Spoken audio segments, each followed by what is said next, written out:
Shalom. First of all, I start off by giving all glory and honor to Yahweh, Ba'ashem, Yahushai, Ba'ashem, Rakakadash. Double honor to teachers, elders, and the boss of great millstone, likewise, brothers, but no deeds true.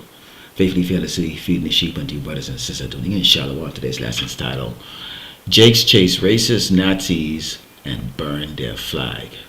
Ain't playing that shit no more.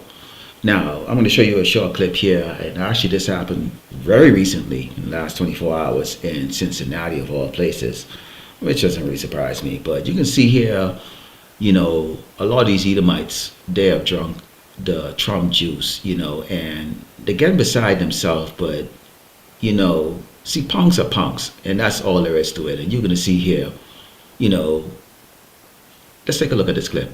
Today, apparent Nazis demonstrated in a greater Cincinnati neighborhood, and the people living there immediately sent the message they're not welcome. WCPO 9 News reporter Sean Delancey shows us how they drove hate out of Lincoln Heights.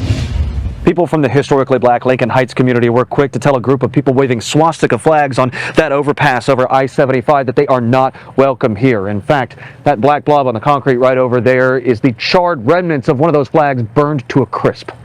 Waving swastika flags, some armed with rifles. Eric Ruffin took this video of a group of apparent Nazis in Lincoln Heights where he says they called him the N-word. Officially letting you know there is racism in America.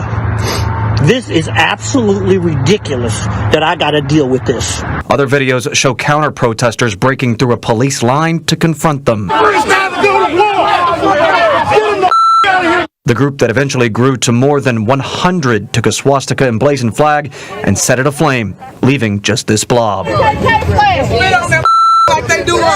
Charlene Evans helped set it on fire. In this neighborhood, we do stand for something. This here turf is golden soil, and it won't be tarnished with things like that. One man arranged bullets to spell out LH on the flag, a message not to return to Lincoln Heights demonstration. This is something that we all need to take a stand for. We need them to know this is not the 1960s. This is 2025. We are not playing at this time around.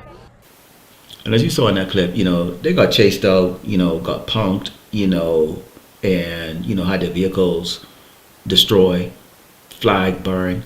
See, Jake ain't playing that crap no more. And, you know, if you're going to be out there and if you so believe in white superiority, demonstrate and uncover your face. Who are you? Because you get Jakes out there, when Jakes go out there and demonstrate, you know, and when I'm talking about Jakes, I'm talking about the so-called blacks and Americans and Latinos demonstrate, they don't cover their faces.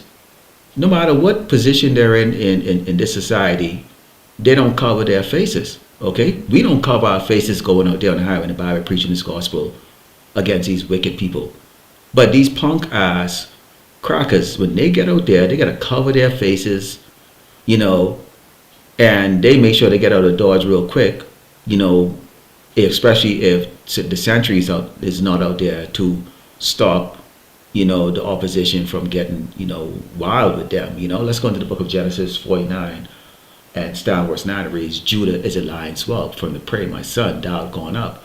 He stooped down and he crouched as a lion, and as an old lion, who shall rouse him up? We're in that time right now, as you saw the Jake in that video said, you know, this ain't the 1960s, this is 2025. Right now, Jake, you know, is really holding back. You know, the Lord Yahweh actually is holding back his people, particularly the 2/3, from really getting busy here in Great Bible in America, putting up with the so-called white man bullshit. And the shit, as you can see right now, you know, Trump has, you know, these Edomite, you know, their spirits riled up right now, because they really believe, you know, this make America great again and give them a license to be stupid, okay? But you gotta remember, you're still a punk, okay? Y'all still punks, man. Y'all still have that natural fear of Jakes, okay? Don't get it twisted. Now your sentries are out there grabbing Jakes up, you know, in these various towns and, you know, deporting them or whatever the case is like that. And, you know, we know this is gonna lead into Jacob's trouble, because eventually Jake is going to,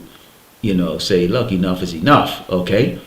But you have these, you know, regular, or whoever the hell they are behind the mask, you know, going out there flying a swastika flag and, you know, white power, whatever the case is like that. It's like, you don't have a security detail like Trump and the rest of these cats out there.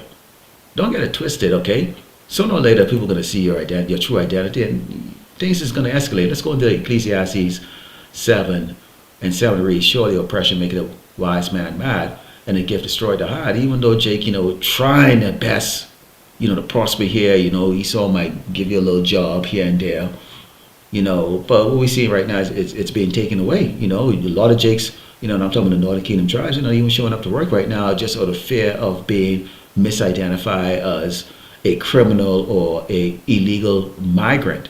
Okay, and you have now, Dodge going after the government employees, which most of the Jakes, a lot of Jakes work in for the government. It's a more easier job to get. It's more stable.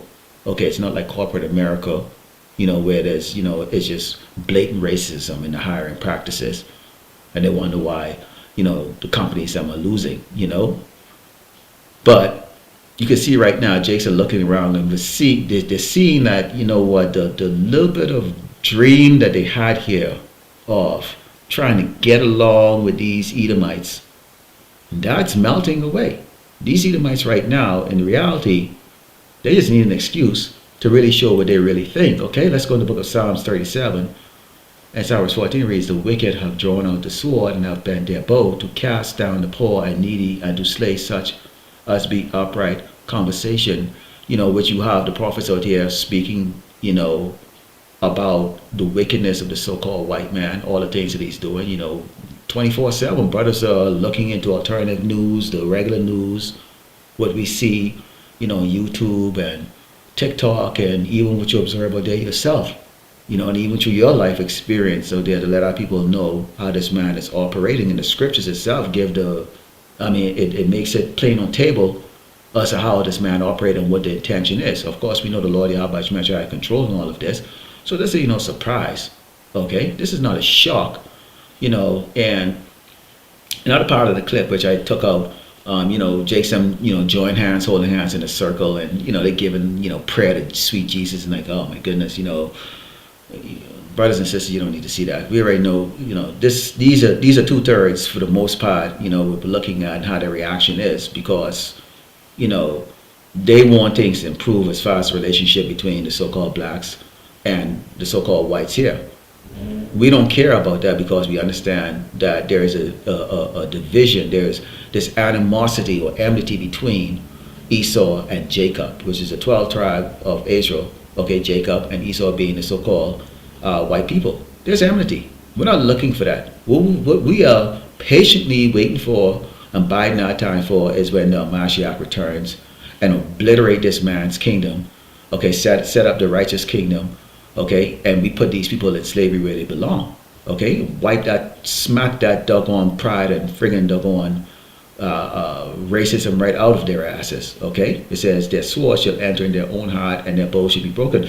The Lord Yahweh Shemeshai is going to turn you racist crackers on each other. But actually, we could take a look at that actually in the book of Isaiah 19 and verse 2. It says, and I will set the Egyptians against the Egyptians, and they shall fight everyone against his brother and everyone against his neighbor, city against city and kingdom against kingdom.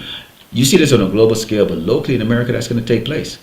Because again, you have your blue team and your red team, the Democratic versus the Republicans. You get the racist Republicans, okay, at least that's the image they present, and you get the faggot or sodomite Democrats, okay, and they're not really agreeing on a lot of things. Once these Edomites start getting impacted and affected, okay, some of them, for the sake of having more in numbers, are going to have some type of compassion for Jake's them. And that don't mean that they love you, Jake. Don't get it twisted. It's just that they're going to use you. Remember, roughly paraphrasing, if you have a need of thee, he would use thee, okay, and say, what would want us down, okay? And that could speak from the elites all the way down to these low-level Edomites who are going to see Jacob as like, okay, you're like a savage beast, tough, you're used to oppression. Now they're feeling the oppression, so now they want to join hands together to go up against who they think is oppressing them, which is these other Edomites. And so you're going to be clashing. So you neo-Nazi, you're not exactly the ideal type of society that the so-called white people want here in America. They kind of want to go to their restaurant and eat and wine and dine. They want the servitude of the so-called blacks and Latinos here in America. Okay, they want that. They want us in servitude to them, to make them feel good. It's not that they love us, but they can go up against you because you're impinging on their way of life. Okay, so the Lord is going to have you going up against each other here like that, And so it ain't gonna be just only just Negroes saying, you know what, hey, we don't play like that. There's gonna be these Edomites who just sick and tired of other crackers, okay, screwing everything up for them. Let's close with the book of Isaiah 19 and verse 14, because here's what's happening. Trump is a perfect puppet for the elites, and also the perfect little devil that the Lord Yahweh Shemashah set up on the left side to do exactly what you see taking place, and what's going to get progressively worse and worse and worse to a level that, you know, our mere mortal minds can't even begin to comprehend. It reads, the Lord Yahweh Shemashah mingle a perverse spirit in the midst thereof. And of course Egypt, which this place is known as spiritual Sodom, Egypt, to air every work thereof as a drunken man staggering his woman. Come on. You're getting rid of the workers that do all of the work here in America. Okay, you're getting rid of Jakes that clean the bathrooms, that pick the fruits and vegetables, you know, that do all the cleaning up in these cities. So what do you think is going to happen, you know, as the garbage piles up? You know, nobody's picking the vegetables and fruits anymore. Okay? The people are going to suffer. Okay? The people are going to suffer. That you have to be a retarded man to make a decision like that. Or, you know, drunkard. Okay? Do drunk people make clear decisions? No. Okay? It says, neither shall there be any work for Egypt. As we can see right now, many businesses are tumbling right now because they want to go into this automation or AI.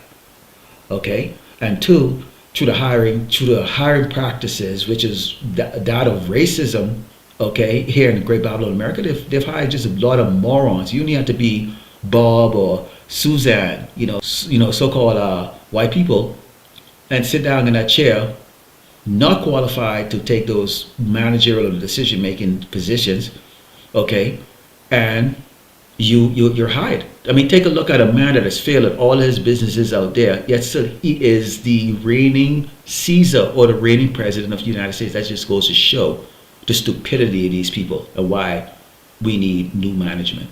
It says, which the head or tail, branch or rush may do. In that day, Egypt should be like unto women and should be afraid and fear because of the shaking the hand of the Lord of hosts, Yahweh Shemashah, but you shake it over it. But this is the part that you doggone Edomites need to really pay attention to. Because see, when it's all said and done, when Jake ain't got no reason to kiss your ass anymore, be nice, here's what's going to take place. And our people are wicked as hell, man. They're energetic and they're wicked, and they outnumber your ass, okay? Now, we know where this is going to lead to eventually, when, you know, when they have to bring on the drones and the military and all that stuff for that. But in the meantime, you low-level crackers, you've got hell to pay. And the Lord is going to use his 2/3 that he's going to dispose of to give you that hell. It says, and the land of Judah should be a terror unto Egypt, and everyone that make it mention thereof should be afraid in himself because of the counsel of the Lord of hosts, Yahweh Shemashah, which he had determined against it. So this is the least of your problem when you have being chased by Jakes and who are telling you, like, look here, get out of our community, man. Okay? Y'all want to see that lion. Well, a lion whelp is going to show you what time it is, okay? Because Jakes ain't playing that shit no more. Okay? Lord willing, the elect was edified. Let's close the wicked number and on it to Yahweh, Bashim, Yahweh, Bashim, Rakakadash, Shalom.